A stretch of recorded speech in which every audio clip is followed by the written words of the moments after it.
So secondly, this week we turn to César Franck, Belgian composer, very skilled and technically very proficient. It's worth having a listen to. He's written a symphony in D minor, which is really interesting to study. And I remember when I was at university, the composer Robin Holloway really praised him and said that he was a very influential composer on him and how he chose to structure his works, even though the kind of language couldn't be more different, really. So the piece we were going to do, Panis Angelicus, one of his probably best known melodies, just a beautiful tune on its own. You can find recordings of Pavarotti singing it on YouTube if you're into that kind of thing. And it's been arranged here by John Rutter for choir. It's originally a solo song.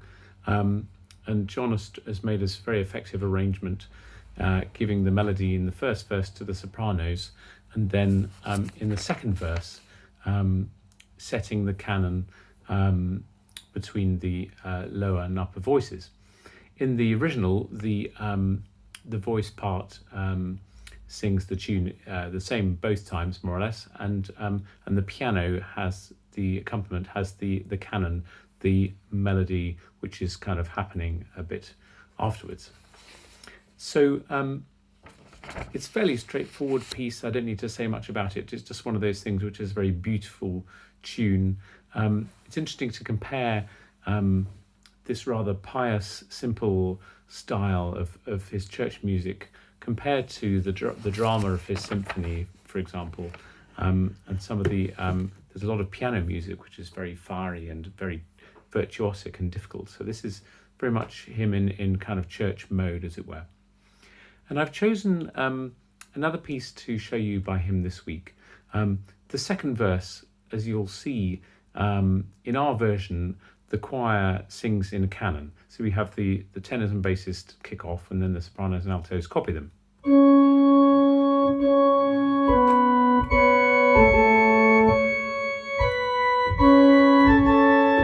Etc. And that carries on for a little while. In the original piano and voice version, of course, the voice sings the same as it did the first verse, and the piano has this counter melody in the accompaniment in the top of the right hand. So the piece I've chosen to show you, there's a nice recording of this piece in our arrangement by Rutter, sung by King's College, Cambridge. You might need to turn it up a bit. I had to turn the volume up on mine because it seemed to be quite quiet, but once I'd done that, it was fine. The other recording I've got by Franck this week is of the last movement of his violin sonata in A major, which is a piece that I love to play myself, and certainly have performed it quite a few times. It's a recording, a concert recording. And again, it's a piece which is using this musical device of the canon. The piano starts with this.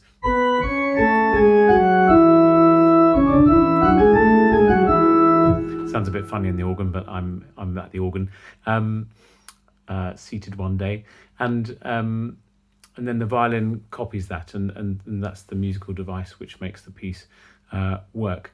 But really, it's probably the most one of the most beautiful canons ever written, really, because it's just again a naturally flowing melodic idea which just seems to, it happens to fit together, but he's not thought about it too carefully, even though of course he has.